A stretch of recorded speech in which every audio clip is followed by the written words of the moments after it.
చాలామంది IT professionals and experts చెప్తుంది ఏంటంటే మనం ఇప్పుడు కొంత ఎక్స్పీరియన్స్ కూడా పొందుతున్నాము. కొన్ని జాబ్స్ని అయితే ఈ ఆర్టిఫిషియల్ ఇంటెలిజెన్స్తో రీప్లేస్ చేస్తున్నారు. ఏవైతే టాస్క్లను అయితే రిపీటెడ్గా చేస్తుంటారో, కొన్ని ఆటోమేషన్ వర్క్ ఉంటుందో, ఇలాంటివన్నీ కూడా ఏఐ టూల్స్ ఇచ్చేసి కంప్లీట్ చేస్తున్నారు టాస్క్ని.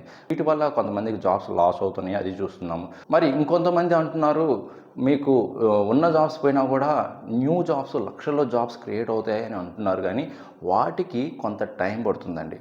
మనకి న్యూ జాబ్స్ అయితే క్రియేట్ అవుతాయి ఆర్టిఫిషియల్ ఇంటెలిజెన్స్ వల్ల. బట్ ఇప్పటికిప్పుడు కాదు. ఇప్పుడు జస్ట్ ఏంటంటే అన్ని రీసెర్చ్లో ఉన్నాయి, ప్రాజెక్ట్స్ అన్నీ కూడా ఇంప్లిమెంటేషన్లో ఉన్నాయి. అవటము న్యూ జాబ్స్ కొత్తవి క్రియేట్ అవ్వటము ఒక 2 ఇయర్స్ పట్టొచ్చు, 3 ఇయర్స్ పట్టొచ్చు, ఆర్ 5 ఇయర్స్ పట్టొచ్చు. సో అందువల్ల ఎవరైతే ఇప్పటి నుండి నెక్స్ట్ 2 to 3 ఇయర్స్ అప్గ్రేడెడ్గా ఉంటారో, లేటెస్ట్ టెక్నాలజీని ఎప్పటికప్పుడు నేర్చుకుంటారో వాళ్ళకే మంచి లైఫ్, జాబ్ సెక్యూరిటీ ఉంటుంది.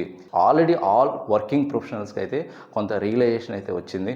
ఓకే, కొన్ని న్యూ టెక్నాలజీని స్లోగా నేర్చుకుంటున్నారు. లైక్ ఏఐ టూల్స్ కావచ్చు, ఆర్ డేటా సైన్స్ రిలేటెడ్ కావచ్చు, క్లౌడ్ కంప్యూటింగ్ టెక్నాలజీ కావచ్చు.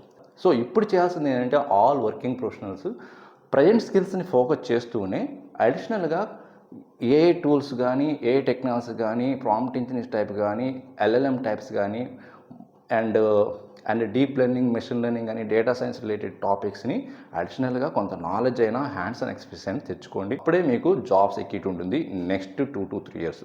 అయితే లేటెస్ట్ టెక్నాలజీతో అప్గ్రేడ్ అయ్యి వాళ్ళ రెజ్యూమ్స్లో మెన్షన్ చేస్తారో వాళ్ళకి ఎలాంటి రిస్క్ అయితే ఉండదండి జాబ్ పరంగా అయితే మాత్రం.